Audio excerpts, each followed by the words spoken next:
சும்மா யாருக்கு எந்த இதுவுமே கிடையாது. யாருமே எந்த கூத்து பண்ணாம வரவே இல்லை.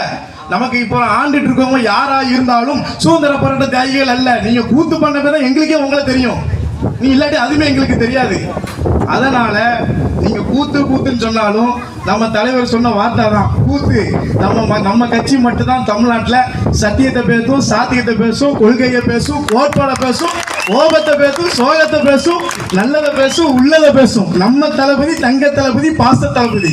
வேற யாருமே இந்த கொள்கைகளை இப்படிலாம் யாரும் பேசல, நம்ம தலைவர் மட்டும்தான் பேசுறாரு.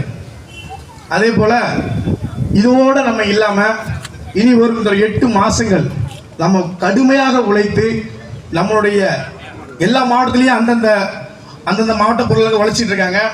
நம்ம மாவட்டத்தில் நம்ம அக்கா தலைமையில் நம்ம மேலும் உழைச்சி நம்ம தூத்துக்குடி ஆல்ரெடி நம்ம தளபதிக்கு ரொம்ப பிடிச்ச ஊர், அது சொல்ல வேண்டாம்.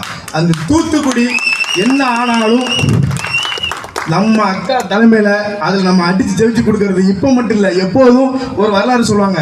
தூத்துக்குடியில் யார் ஜெயிக்காங்களோ அவங்க தான் மேலிடத்துல ஆட்சியை பிடிப்பாங்கிறது. அது எம்ஜிஆர் காலத்துலேருந்து இருக்கு. இப்போ சொல்ல தூத்துக்குடியில் நம்ம தான் பிடிப்போம். அக்கா தலைமையில் எல்லா கதையும் முடிப்போம். கண்டிப்பான முறையில் 2026 நம்ம தளபதி ஆட்சி கண்டிப்பாக வரும்னு சொல்லிக்கிறேன். அதுபோக அடுத்து எங்கள் அக்கா பேச வராங்க.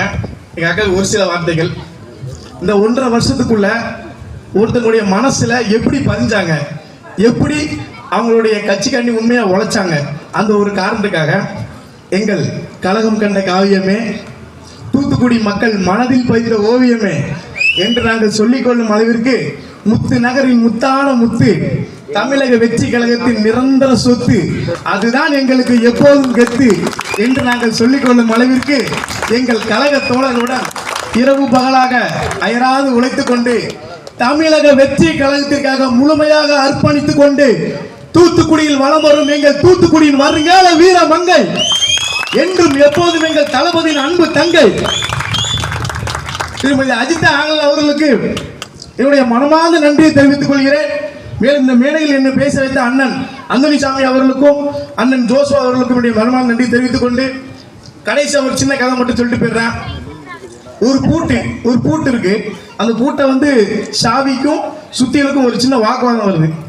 அப்போ அந்த சுத்தியல் சொல்லுது அந்த பூட்டை பார்த்து, யாரு சாவியை பார்த்து சொல்லுது, நான் உன்னோட வலிமையா இருக்கேன், நான் பூட்டை தலையில அடிக்கேன், ஆனால் நான் அந்த பூட்டை திறக்க எனக்கு 2 நிமிஷம் இல்லை 5 நிமிஷம் ஆகுது, ஆனால் நீ மட்டும் எப்படி உடனே திறக்க அப்படின்னு சுத்தியல் சாவியை பார்த்து கேட்கு. அதுக்கு அந்த சாவி சொல்லிச்சான், நீ தலையில போட்டு அடிச்சிட்டு இருக்க, நான்